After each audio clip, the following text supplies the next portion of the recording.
Hello guys, welcome back to channel. स्वागत है आप सभी लोगों का आज के एक नई वीडियो के अंदर। आज हम लोग डिस्कस करने जा रहे हैं चैप्टर नंबर लास्ट, जो कि लास्ट चैप्टर है ऑफ द इकोनॉमिक सिविक्स का लास्ट चैप्टर है, which is outcomes of democracy class 10th के लिए सीबीएसई का हाफ ईयरली में ज़रूर आ रहा होगा आपका चैप्टर। तो इसलिए हम लोग इस चैप्टर को कवर करने वाले होंगे आज के इस वीडियो में। फटाफट से 30 मिनट के अंदर वीडियो कंप्लीट कर देंगे। एक शॉर्ट आप लोगों का रिविजन हो जाएगा इस वीडियो के थ्रू, ठीक है ना। लेकिन डीप में हम लोग ज़रूर पढ़ेंगे इस चैप्टर को, बिकॉज ये चैप्टर काफ़ी इजी है, जल्दी हो जाएगा। काफ़ी सिंपल चैप्टर है। इसके अंदर खाली 3 आउटकम्स आपको पढ़ने हैं, जो कि है political outcomes, social outcomes and economic outcomes. तो इन आउटकम्स के बारे में हमने पढ़ लिया तो ये चैप्टर डेफिनेटली पक्के तरीके से हो जाएगा आपका। जस्ट नोट्स जो मैं तुमको डिस्क्रिप्शन में दे रहा हूँ ना, वो नोट्स को पक्के तरीके से कर लेना, तो ये चैप्टर बहुत ईजी है, फटाफट हो जाएगा। सो डेमोक्रेसी क्या होती है, democracy and why this democracy is better for us. क्यों हमने इंडिया ने डेमोक्रेसी को ही अपनाया, क्यों इंडिया ने डेमोक्रेसी को ऑब्टेन किया। So why this democracy is better, ठीक है ना, because it's promotes equality among citizens. जो सिटीजन्स हैं हमारे, जो लोग हैं, उनके बीच में इक्विटी जो होती है, मतलब हम कह सकते हैं इसको एकता को बढ़ाया। फिर enhance the dignity of the individual, एक इंडिविजुअल की, एक आम आदमी की जो डिग्निटी है, एक आम आदमी का जो अधिकार है, एक आदमी का जो हक है, वो उसको दिलाया। Includes the quality of decision making, decisions बनते थे, लॉ बनते थे, डिसीजंस बनते थे, इनकी जो क्वालिटी इसको इम्प्रूव किया गया। कुछ हाई लेवल के डिसीजंस बनने लग गए, कुछ अच्छे डिसीजंस बनने लग गए। Provides a method to resolve conflicts, जैसे कॉन्फ्लिक्ट्स होने वाला था, मतलब मर्डर्स या फिर कोई केस या फिर कोई क्राइम, उसको जो है रिजॉल्व करने के लिए एक अच्छा मेथड प्रोवाइड किया डेमोक्रेसी ने। And it allows the correct the mistakes, it allows a room, it separate rooms, it allows a democracy allows to correct your mistakes, है ना। तो इसलिए जो डेमोक्रेसी है, it's very far better than any other democracy, than any other constitution in India. Democracy is much far better for India. India ने ही democracy को obtain किया हुआ है। रीजंस कुछ 5 हैं, ये कंफर्म आपको क्वेश्चन आएगा। आप लोग के हाफ ईयरली में अगर आ रहा होगा ये चैप्टर, तो कंफर्म आपको क्वेश्चन आएगा। एक बार पढ़ लेना अच्छी तरीके से, मैं तुमको एक बार फिर से समझा देता हूँ। फर्स्ट क्या है कि ये इक्वलिटी, सिटीजन्स के बीच में एकता को बनाए रखता है। दूसरा क्या है, इंडिविजुअल, जो एक इंडिविजुअल पर्सन, एक आम आदमी है, उसको उसका अधिकार, उसको उसका हक दिलाता है। डिसीजन बनाने में, डिसीजन मेकिंग में काफ़ी हेल्प करता है, ठीक है। Decision quality of the decisions काफ़ी इम्प्रूव हो चुके हैं इसकी मदद से। और रिजॉल्व कॉन्फ्लिक्ट्स को रिजॉल्व करने के लिए, क्राइम्स को रिजॉल्व करने के लिए जो है एक अच्छा मेथड है, ये एक अच्छा मेथड प्रोवाइड करता है। साथ में रूम्स प्रोवाइड करता है for the correcting the mistakes, एक करेक्टिंग द मिस्टेक्स के लिए एक मेथड प्रोवाइड करता है, तुम कह सकते हो। आगे बढ़ते हैं। तो ये हमने 5 पॉइंट पढ़ लिए, काफ़ी इंपॉर्टेंट है। अब ये जो 3 चीज़ें हैं ना, ये काफ़ी इंपॉर्टेंट है कि most basic outcomes of democracy. अब इन डेमोक्रेसी से हमको आउटकम क्या हुआ, हमको फ़ायदा क्या हुआ, वो चीज़ यहाँ पर बताई गई है। सबसे पहले अकाउंटेबल है, रिस्पॉन्सिव एंड लेजिटिमेट है। अकाउंटेबल, जो डेमोक्रेसी, जो गवर्नमेंट है, इट्स अकाउंटेबल, ठीक है ना, और responsive to the needs of the society and also legitimate, lawful है। लेजिटिमेट मतलब लॉफुल है। हर एक लॉ एक सिटीज़न को मद्देनज़र रखते हुए, एक सिटीजन्स को ध्यान में रखते हुए बनाया जाता है। तो डिटेल में पढ़ते हैं अकाउंटेबल होता क्या है। Accountable, citizens have the right to choose their leaders and take part in decision making. India में बिकॉज ऑफ दिस डेमोक्रेसी, हर एक नागरिक, हर एक इंसान, हर एक सिटीज़न, हर एक इंसान को ये हक है, ये पूरा हक है कि वो अपना लीडर चूज़ कर सके, ठीक है। और वो उनको हक है कि वो अपने डिसीजन मेकिंग में अपना मुद्दा रख सके। कोई भी डिसीजन, कोई भी लॉ बन रहा हो तो हम उसके अंदर अपना मुद्दा रख सके। इतना फ्री है ये डेमोक्रेसी, इतने फ्री है आजकल के, हम इतने फ्री है हमारे इंडियन सिटीजन्स कि वो अपने लीडर को खुद चूज़ कर सकते हैं, खुद वोट दे सकते हैं और खुद का लीडर बना सकते हैं। इतना जो है हक देता है democracy. Citizen have the right to know whether a decision was taken following the proper norms and procedure. Citizens को ये हक है कि वो चेक कर सकते हैं कि जो डिसीजंस बने हैं वो पूरी तरीके से अच्छे हैं या नहीं, और पूरी तरीके से हर एक चीज़ को मद्देनज़र रखते हुए बनाए गए हैं या नहीं, मतलब नॉर्म्स एंड प्रोसीजर्स के थ्रू बनाए गए हैं या नहीं। आगे बढ़ते हैं। रिस्पॉन्सिव, गवर्नमेंट जो है रिस्पॉन्सिव है। जैसे देखो, responsive to the needs of the peoples. Democracy क्या है, पीपल्स, जो भी पीपल की नीड है उससे रिस्पॉन्सिव है, तो उनकी नीड्स को ध्यान रखते हैं, उनकी नीड्स का ध्यान रखते हैं, उनकी नीड्स को सुनते हैं कि उनकी नीड्स क्या क्या हैं, ठीक है, citizen have the rights to hold out protest against the actions of the government. Citizens के पास राइट्स हैं कि वो गवर्नमेंट के खिलाफ कुछ कह सके। अगर कोई गवर्नमेंट कुछ गलत काम कर रही है तो सिटीजन्स उनको रोक सकते हैं, उन्हें मतलब उन्हें जो है एक राइट डिसीजन दिला सकते हैं, ठीक है ना, उनके खिलाफ जो है प्रोटेस्ट कर सकते हैं अगर कोई गवर्नमेंट कुछ गलत काम कर रही है उनके खिलाफ। देन तो peoples can hold protest, organise rallies and force government to respond to them. अगर कोई भी सिटीजन्स, फॉर एग्जांपल कोई सिटीज़न है, किसी को कोई अपनी नीड, ठीक है ना, कोई अपनी नीड, किसी अपनी नीड को, किसी अपनी चीज़ को जस्टिफाई करने के लिए वो गवर्नमेंट के पास जाता है, गवर्नमेंट के खिलाफ, मतलब गवर्नमेंट बताता है कि मेरी ये नीड्स हैं, ठीक है ना, और अगर गवर्नमेंट जो है सिटीजन्स के बातों पर मद्देनज़र नहीं रखती है, उनके बातों पर खड़े नहीं उतरती है, then peoples can protest against them. अगर कोई गवर्नमेंट कुछ गलत काम कर रही है तो हम प्रोटेस्ट कर सकते हैं, हम रैलीज निकाल सकते हैं और हम इस हमारे कंट्री में प्रोटेस्ट कर सकते हैं उनके अगेंस्ट, ताकि गवर्नमेंट जो हमारे बारे में सुने, ठीक है ना। बट इंडिया के बाहर अगर तुम फॉरेन कंट्रीज़ में जाओगे, वहाँ अगर गवर्नमेंट तुम्हारी बात नहीं सुनती है, तुम प्रोटेस्ट करने उतर गए, रैलीज लेके उतर गए, तो पुलिस तुमको डायरेक्ट मारना स्टार्ट कर देगी। But in India it's not that, ठीक है। इंडिया में तुम्हारी बात सुनी जाती है, तुम अगर प्रोटेस्ट करते हो तो तुम्हारी बात सुनी जाएगी फ्रॉम द गवर्नमेंट। आगे बढ़ते हैं, लेजिटिमेट गवर्नमेंट क्या है? लेजिटिमेट है, मतलब लॉफुल गवर्नमेंट है। As it is elected by the citizens and enjoys the confidence and trust of the citizens. Okay, economic growth and development. Legitimate का मतलब होता है लॉफुल, ठीक है ना, इसका ध्यान रखना तुम एक बार।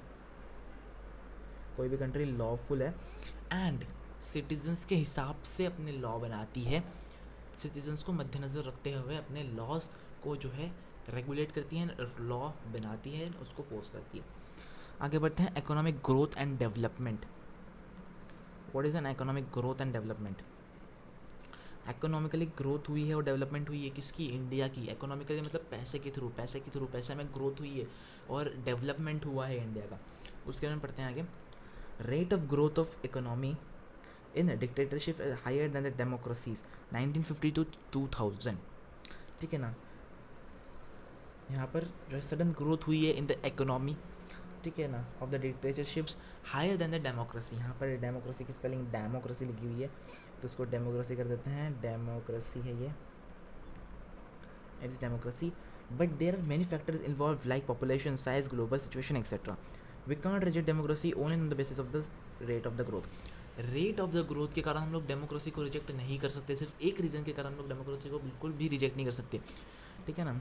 रेट ऑफ द ग्रोथ क्या हुआ है, ठीक है, सिर्फ एक बार डेमोक्रेसी को पीछे किया गया है because of the rate of the growth. Growth के रेट के कारण मतलब साइज, पॉपुलेशन के ग्रोथ के कारण, ठीक है ना। ग्रोथ ऑफ द इकोनॉमी की which is involve in the dictatorships which is higher, dictatorship से ज़्यादा हायर है, ठीक है ना। डेमोक्रेसी इज मतलब dictatorship is higher than the democracy in the rate of the growth. So हम एक रेट ऑफ द ग्रोथ के बेसिस पे हम लोग डेमोक्रेसी को रिजेक्ट नहीं कर सकते। We have to accept democracy because democracy अच्छी भी है और बुरी भी है, बट अच्छी ज़्यादा है और बुरी कम है। Economic situation in the democracy, ठीक है ना, रिच लोग, मिडिल क्लास लोग एंड पुअर लोग। इस डायग्राम को देख के तुम क्या समझ सकते हो, तुम बताओ। देखो डेमोक्रेसी के अंदर ना, इकोनॉमिक डेमोक्रेसी के अंदर, जैसे मैं तुमको कहा कि इकोनॉमिकली डेमोक्रेसी हो रही है तो उसमें जो है ना डिक्टेटरशिप ज़्यादा हो रही है, but democracy is least on the rate of the economic growth. But हम लोग इस बेसिस पे डेमोक्रेसी को रिजेक्ट नहीं कर सकते, ये भी मैंने तुमसे कहा। बट यहाँ पर तुम देखो कि इकोनॉमिक सिचुएशंस क्या हो रही हैं on the democracy, rich people को ज़्यादा पावर मिल रही है। यहाँ तुम इस इतने से डायग्राम को देखो, रिच पीपल को ज़्यादा पावर मिल रही है, मिडिल क्लास पीपल को थोड़ी सी पावर मिल रही है, एंड पुअर पीपल्स को बिल्कुल कोई पावर नहीं मिलती है, कोई ग्रोथ नहीं है पुअर पीपल्स के अंदर, कोई ग्रोथ नहीं है। इन द पुअर पीपल्स थोड़ा सा ग्रोथ है, in the middle class peoples and rich peoples के अंदर काफ़ी ग्रोथ है एंड काफ़ी डेवलपमेंट उनको मिला हुआ है because of this economic situations. आगे बढ़ते हैं, development is not guaranteed in democracy, ठीक है ना। जैसे कि मैंने तुमको कहा कि इकोनॉमिक डेवलपमेंट नहीं हो रहा है डेमोक्रेसी के अंदर, इन द डिक्टेटरशिप हो रहा है, under dictatorship not in the democracy, ठीक है ना। अंडर 1950 to 2000 था, 1950 to 2000 development is not guaranteed in democracy. मैंने तुमको कहा कि development is guaranteed in only dictatorship, वो डिक्टेटरशिप में ही हुआ है, डेमोक्रेसी में नहीं हो रहा है growth in the development and also the economic growth, ठीक है ना। But is complete with dictatorship over economic growth, जैसे मैंने तुमको कहा, ठीक है। आगे बढ़ते हैं, reduction of inequality and poverty. क्या हुआ है, रिडक्शन हुआ है in the inequality and the poverty, ठीक है। Democracies are based on the political equality, सही है, but in the case not same for the economy, the rate of an economic inequality is increasing. Economic inequality जो है वो काफ़ी बढ़ रही है, इकोनॉमिक इक्वलिटी जो है काफ़ी कम हो रही है, जो पॉलिटिकल इक्वलिटी है काफ़ी कम हो रही है because of this equality inequality in poverty, ठीक है। A small number of ultra rich enjoys an higher disproportionate share of wealth and incomes. Those at the bottoms of the societies have very little to depend upon. इसका मतलब ये है कि जो higher class वाले लोग हैं ना, ठीक है ना, a small number of ultra rich enjoys and highly disproportionate shares of wealth and incomes. इस रिडक्शन, इस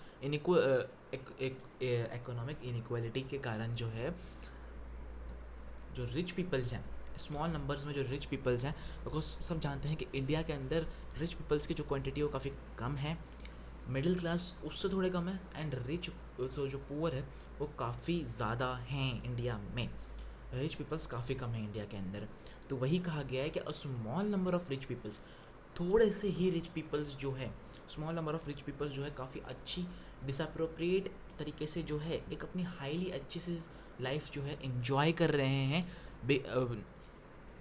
इस इकोनॉमिक इनइक्वालिटी एंड पोवर्टी होने के कारण, उसके कारण भी वो लोग अपनी लाइफ इन्जॉय कर रहे हैं, but rather in the bottom of the society जो पुअर पीपल्स हैं वो लोग जस्ट लिटिल थिंग्स पे डिपेंडेड है, सारे जिसके प्राइसेस बढ़ चुके हैं, so they are not enjoying their life. In actual life democracies do not appear to be very successful reducing economic inequality. जो पैसों का मामला है इसके अंदर डेमोक्रेसी जो है काफ़ी ज़्यादा हद तक पीछे रही है, काफ़ी बिल्कुल आगे नहीं बढ़ पाई है in the case of economic inequality. Economic inequality के डेमोक्रेसी एंड इकोनॉमिक इनइक्वालिटी को रिजॉल्व ना करने के कारण आज रिच पीपल जो है काफ़ी अच्छी लाइफ जी रहे हैं, एंड पुअर पीपल जो है काफ़ी जो है पुअर लाइफ जी रहे हैं, काफ़ी जो है मतलब ख़राब नहीं कह सकते, because they are enjoying their life but not in the economic situation, ठीक है। पैसा बिल्कुल नहीं है, पैसा गायब है, बिकॉज डेमोक्रेसी जो है पैसे को रिजॉल्व नहीं कर पा रही है, इसलिए जो है पैसा गायब है, और रिच पीपल काफ़ी अच्छे से अपनी लाइफ जी रहे हैं। तो थोड़ा क्रोनोलॉजी समझ लीजिए यहाँ पर, ठीक है ना, क्रोनोलॉजी समझ लीजिए कि जो इकोनॉमिक इनइक्वालिटी हो रही है ना वो किस रीज़न से हो रही है, ताकि डेमोक्रेसी, बिकॉज डेमोक्रेसी जो है ना इन इकोनॉमिक इनइक्वालिटी को रिजॉल्व कर ही नहीं पा रहा है, ठीक है। डिक्टेटरशिप इकोनॉमिक इनइक्वालिटी को रिजॉल्व कर पा रही थी, बट थोड़ा थोड़ा, ज़्यादा नहीं, बिकॉज लेकिन डिक्टेटरशिप तो हम लोग हमारे इंडिया ने नहीं एक्सेप्ट करी ना, we accepted democracy because democracy is much better than dictatorship, ठीक है। डेमोक्रेसी जो है ना डिक्टेटरशिप से ज़्यादा अच्छी है, बट डेमोक्रेसी इकोनॉमिक इनइक्वालिटीज़ में काफ़ी ज़्यादा पीछे है। वो इकोनॉमिक इनइक्वालिटीज़ मतलब पैसों के मामले में बिल्कुल पीछे हो गई डेमोक्रेसी, पैसों के मामले में इंडिया को पूरा पीछे कर दी है किसने, डेमोक्रेसी ने। वो बिल्कुल सक्सेसफुल नहीं हुई इन रेड्यूसिंग इन इकोनॉमिक इनइक्वालिटीज़, मतलब पैसों के मामले में बिल्कुल भी आगे नहीं बढ़ पाई डेमोक्रेसी। इस रीज़न से रिच पीपल्स आगे हैं, पुअर पीपल्स पीछे रह गए हैं। Democratically elected governments do not appear to be keen to as seen to address the question of the poverty as or accept them to। इसका मतलब ये है कि जो भी गवर्नमेंट बनी है, ठीक है, जो भी गवर्नमेंट अपीयर हुई है, वो लोग जो भी गवर्नमेंट बनी है वो लोग ने बिल्कुल भी ध्यान नहीं दिया फॉर द पोवर्टी, ठीक है, for the reducing the poverty in the India. Okay, आगे बढ़ते हैं। Accommodation of social diversity, accommodation of social diversity. अब हम बढ़ चुके हैं सोशल डाइवर्सिटी के ऊपर, ठीक है। यहाँ से हम देखते हैं अभी हमारा कितना बचा हुआ है, इसके बाद कॉन्फ्लिक्ट्स पढ़ेंगे, then dignity, freedoms, democracy provides क्या, और फिर हमारा चैप्टर कंप्लीट होगा। तो अभी हम बढ़ चुके हैं on the social diversity means social outcomes के ऊपर। हम लोगों ने पहले क्या पढ़ा, हमने पॉलिटिकल आउटकम्स पढ़ा, देन हमने इकोनॉमिक आउटकम्स पे आया कि हम लोग इकोनॉमिक इनइक्वालिटीज़ चल रही है इंडिया के अंदर, डेमोक्रेसी कर नहीं पा रही, डिक्टेटरशिप कर पा रही है। थोड़ा समझ लो उसको अच्छी तरीके से, ठीक है ना, फिर से एक बार रिवाइंड करके देखो, अच्छे से समझ जाओगे उस चीज़ को। अब बढ़ते हैं सोशल डाइवर्सिटी के ऊपर। No societies can fully and permanently resolve conflicts among different groups. कोई भी ऐसी सोसाइटी नहीं बनी अब तक जो कि परमानेंटली सारे के सारे कॉन्फ्लिक्ट्स को दूर कर सके from the different groups, but we certainly learn to respect this differences. Okay, आगे बढ़ते हैं। Two conditions in order to achieve this outcomes, social outcomes को अचीव करने के लिए कुछ 2 कंडीशंस हैं जो हम लोग को फॉलो करने पड़ेंगे to achieve the outcomes of social diversity. Okay ना. It is necessary to understand that democracy is not simply rule by the majority opinions. The majority always needs to work with the minority. Democracy में क्या चलता है, जो majority है, majority बड़ा आदमी बन गया हो, ठीक है ना, मेजोरिटी में है बड़े आदमी उन लोग, पर ऐसा नहीं है. अगर डेमोक्रेसी को अच्छे से चलाना है, इंडिया को अच्छे से चलाना है, ठीक है ना, अच्छे से सोशल डाइवर्सिटी मेंटेन करनी है, आउटकम सोशल डाइवर्सिटी के आउटकम्स लेना है, तो उसके लिए हम लोग को क्या करना पड़ेगा, मेजोरिटी को हमेशा मेजोरिटी तरीके से रूल नहीं करना है. They should work with the minority. Majority को वर्क करना पड़ेगा विद द माइनॉरिटी. माइनॉरिटी दोनों को मिल करके करना पड़ेगा वर्क, ठीक है ना. It's also necessary that rule by majority does not becomes rule by majority community in terms of religious race और लिंग्विस्टिक्स ग्रुप्स एक्सेट्रा.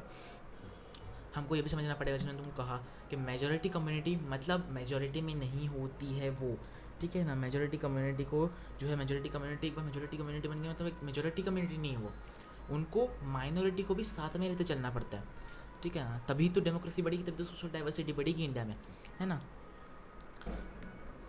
आप पढ़ते हैं